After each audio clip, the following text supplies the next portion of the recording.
வாரத்தின் முதலாம் நாள். வாரத்தின் முதலாம் நாள் அதிகாலையிலே இயேசு எழுந்திருந்த பின்பு மகதலேனா மரியாளுக்கு முதல் தரிசனமானார். அவளிடத்திலிருந்து அவர் 7 பிசாசுகளை துரத்தியிருந்தார். அவள் புறப்பட்டு அவருடைய கூட இருந்தவர்கள் துக்கப்பட்டு அழுது கொண்டிருக்கையில் அவர்களிடத்தில் போய் அந்த செய்தியை அறிவித்தாள். அவர் உயிரோடு இருக்கிறார் என்றும் அவளுக்கு காணப்பட்டார் என்றும் அவர்கள் கேட்டபொழுது நம்பவில்லை.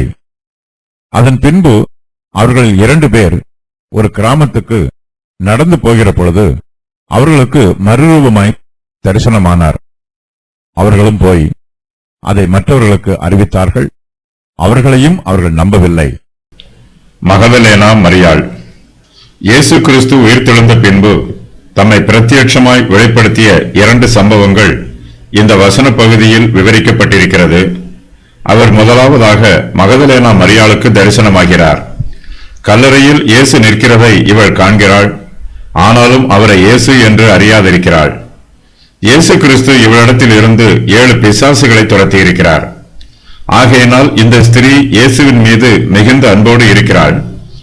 இயேசுவின் மீதுள்ள மரியாதையினால் அவர் உயிர்த்தெழுந்த பின்பு இந்த ஸ்திரீயே அவரை முதலாவதாக தரிசிக்கிறாள். நாம் இயேசு கிறிஸ்துவுக்கு அருகாமையில் இருந்தால் அவரை தரிசிக்கும் சிலாக்கியம் நமக்கும் கிடைக்கும். உயிர்த்தெழுந்த இயேசு கிறிஸ்துவை தரிசித்த பின்பு மகதலேனா மரியாள் இயேசுவோடு கூட இருந்தவர்களுக்கு அவருடைய உயிர்த்தெழுதலின் நற்செய்தியை அறிவிக்கிறாள். இயேசு கிறிஸ்துவின் 11 சீஷர்களுக்கும் அவரோடு கூட இருந்து அவரை பின்பற்றிய மற்ற சீஷர்களுக்கும் இவள் இயேசு கிறிஸ்து உயிர்த்தெழுந்ததை அறிவிக்கிறாள். அவர்கள் எல்லோரும் துக்கப்பட்டு அழுது கொண்டு இருக்கிறார்கள். இயேசு கிறிஸ்துவின் மீது இவர்கள் எல்லோரும் மிகுந்த அன்பு வைத்திருக்கிறபடியினால் கிறிஸ்துவின் மரணமும் பிரிவும் இவர்களுக்கு மிகுந்த துக்கமாயிற்று. ஒரு நாள் இரவு முழுவதும் அல்லது 2 நாள் இரவு முழுவதும் அவர்கள் அழுது கொண்டிருக்கிறார்கள். அவர்களுடைய துக்கத்திற்கு இப்போது ஆறுதல் உண்டாயிற்று. இயேசு கிறிஸ்து அவர்களுக்கு மறுபடியும் தரிசனம் கொடுக்க போகிறார்.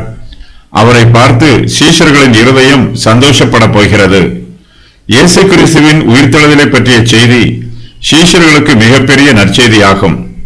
இந்த செய்தி இவர்களுடைய கண்ணீரை துடைக்கும், துக்கத்தை சந்தோஷமாக மாற்றும். மகதலேனா மரியாள் இயேசு கிறிஸ்து உயிர்த்தெழுந்த செய்தியை துக்கப்பட்டு அழுது கொண்டிருக்கும் சீஷர்களிடம் அறிவிக்கிறாள். இயேசு கிறிஸ்து உயிரோடு இருக்கிறார் என்றும் அவளுக்கு காணப்பட்டார் என்றும் அவர்கள் கேட்டபொழுது நம்பவில்லை. இயேசு கிறிஸ்துவை பார்க்காமலேயே இவள் பார்த்ததாக கூறுகிறாள் என்று நினைக்கிறார்கள். தம்முடைய உயிர்த்தெழுதலை பற்றி இயேசு கிறிஸ்து பல சமயங்களில் சீஷர்களுக்கு வெளிப்படுத்தி இருக்கிறார். அவர் முன்னறிவித்த சம்பவம் இப்போது நிறைவேறி இருப்பதாக மகதலேனா மரியாள் அவர்களுக்கு அறிவிக்கிறாள். ஆனால் அவர்களோ அவருடைய வார்த்தையை நம்புவதற்கு ஆயத்தமாக இல்லை. இயேசு கிறிஸ்து உயிர்த்தெழுந்தார் என்றும் சீஷர்கள் நம்பவில்லை. இயேசு கிறிஸ்து அடக்கம் பண்ணப்பட்ட போது அவர் பாதாளத்தில் தமது ஊழியத்தை நிறைவேற்றினார். நியமிக்கப்பட்ட காலம் வரையிலும் மட்டுமே பிதா இயேசு கிறிஸ்துவை மரித்தவராக இருக்க அனுமதித்தார். தீர்க்க தரிசனத்தின் பிரகாரம் 3 இரவுகள் 3 பகல்களுக்கு பின்பு இயேசு உயிர்த்தெழுந்தார். உயிர்த்தெழுந்த இயேசு மகதலேனா மரியாளுக்கு முதல் தரிசனமானார். தேவதூதனுடைய செய்திக்கு பின்பு மரியாள் திரும்பவும் கல்லறைக்கு சென்றாள். மகதலேனா மரியாள் அவர்களிடத்தில் போய் அந்த செய்தியை அறிவித்தாள். கல்லறையில் இருந்து 2ஆம் முறையாக புறப்பட்டு செல்கிறாள். தான் இயேசுவை கண்டதாக கூறுகிறாள். அவருடைய பேச்சை அவர்கள் நம்பவில்லை. அவருடைய வார்த்தை அவர்களுக்கு வீண் பேச்சாக தோன்றிற்று. இயேசு கிறிஸ்து தமது சீஷர்களிடம் ஏற்கனவே தமது மரணத்தை பற்றியும் தாம் மரித்த பின்பு 3ஆம் நாளிலே உயிர்த்தெழப் போவது பற்றியும் கூறியிருக்கிறார். ஆனால் இயேசுவின் வார்த்தையை அவர்கள் இன்னும் நம்பவில்லை. இயேசு கிறிஸ்துவின் மரணத்திற்காக அவர்கள் துக்கப்பட்டு அழுதார்கள். ஆனாலும் கிறிஸ்து உயிர்த்தெழுவார் என்று அவர்களால் நம்ப முடியவில்லை. 2 பேர். அதன் பின்பு அவர்களில் 2 பேர் ஒரு கிராமத்துக்கு நடந்து போகிற பொழுது அவர்களுக்கு மறுரூபமாய் தரிசனமானார். அவர்களும் போய் அதை மற்றவர்களுக்கு அறிவித்தார்கள். அவர்களையும் அவர்கள் நம்பவில்லை. அதன் பின்பு இயேசு கிறிஸ்துவின் சீஷர்களில் 2 பேருக்கு அவர் மறுரூபமாய் தரிசனமாகிறார். அவர்கள் ஒரு கிராமத்திற்கு நடந்து போகிறார்கள். லூக்கா எழுதின சுவிசேஷத்தில் இந்த சம்பவம் விவரிக்கப்பட்டிருக்கிறது. இயேசு கிறிஸ்துவும் 2 சீஷர்களும் பேசிய விரிவான சம்பாஷணை லூக்கா எழுதின சுவிசேஷத்தில் தெளிவாக எழுதப்பட்டிருக்கிறது. இயேசு கிறிஸ்து இவ்விரண்டு சீஷர்களுக்கும் மறுரூபமாய் தரிசனமாகிறார். சாதாரணமாக இயேசு கிறிஸ்து அணிந்திருக்கும் வஸ்திரத்திற்கு பதிலாக ஒருவேளை அவர் வேறு வஸ்திரம் தரித்திருக்கலாம். இவ்விரண்டு சீஷர்களும் இயேசு கிறிஸ்துவின் உயிர்த்தெழுந்த நற்செய்தியை மற்ற சீஷர்களுக்கு அறிவிக்கிறார்கள். இயேசு கிறிஸ்துவை தரிசித்ததினால் தங்களுக்கு உண்டான சந்தோஷத்தை மற்ற சீஷர்களும் அனுபவிக்க வேண்டும் என்று விரும்பி அவர்களுக்கு அறிவிக்கிறார்கள். தங்களுக்கு ஆறுதல் உண்டானது போல அவர்களுக்கும் ஆறுதல் உண்டாக வேண்டும் என்று விரும்புகிறார்கள். ஆனால் மற்ற சீஷர்களோ இவ்விரண்டு பேர்களையும் நம்பவில்லை. இயேசு கிறிஸ்துவின் உயிர்த்தெழுதலை பற்றிய செய்தி அவருடைய சீஷர்களுக்கு சிறிது சிறிதாக வெளிப்படுத்தப்படுகிறது.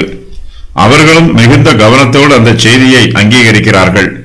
சத்தியத்தை அவர்கள் மெதுவாக விசுவாசித்தாலும் அதில் அவர்கள் உறுதியோடு இருக்கிறார்கள். ஆரம்பத்தில் அவர்கள் இயேசு கிறிஸ்துவின் உயிர்த்தெழுந்த செய்தியை விசுவாசிக்காமல் போனாலும் அதன் பின்பு அந்த செய்தியை அவர்கள் பூரணமாக விசுவாசிக்கிறார்கள். இயேசு கிறிஸ்து இரண்டு பேருக்கும் மறுரூபமாய் தரிசனமானார். இந்த வசனத்தில் இயேசு கிறிஸ்துவின் உயிர்த்தெழுந்த சரீரத்தை இந்த வார்த்தை குறிப்பிடுகிறது. இதே வார்த்தை பிலிப்பியர் 2:6 தெய்வத்துவத்தை குறிப்பிடுகிறது. வெளிப்படுத்தின விசேஷம் 1:12 முதல் 18, மத்தேயு 17:2 ஆகிய வசனங்களில் நாம் இயேசுவின் ரூபத்தை வாசிக்கிறோம். சீஷர்கள் இதுவரையிலும் இயேசுவை கண்ட ரூபத்திற்கும் இப்போது காணும் அவருடைய மறு ரூபத்திற்கும் வித்தியாசம் இருந்தது. சீஷர்கள் இயேசு கிறிஸ்து உயிர்த்தெழுந்ததை நம்பவில்லை. சீஷர்களுக்கு விசுவாசம் இல்லை. அவர்களும் சாதாரண மனுஷர்களைப் போல இருந்தார்கள். எதையுமே தங்கள் கண்களால் கண்டு தெளிவாக உணர்ந்த பின்பு மட்டுமே விசுவாசிக்கிறார்கள்.